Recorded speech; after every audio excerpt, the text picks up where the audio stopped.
As part of Asset Owner's Digital Twin Initiative, digital assessments and the related data are key elements to create knowledge while simultaneously understanding the condition of the physical equipment.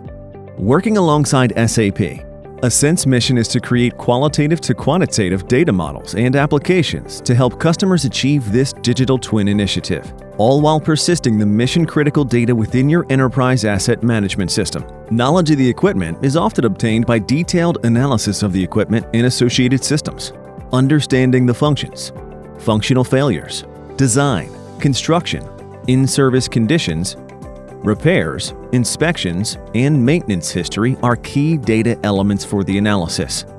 These assessments are often provided with tools like FEMAs, risk assessments, risk-based inspection, reliability-centered maintenance, process hazard analysis, high-consequence areas, and many other analytical tools.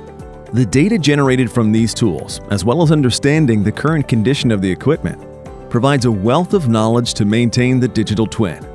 Organizations strive to make this information broadly accessible and scalable across a global fleet of assets.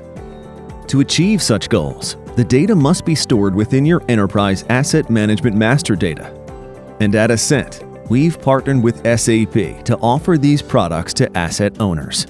To find out more, go to www.asint.net or send an email to info@asint.net.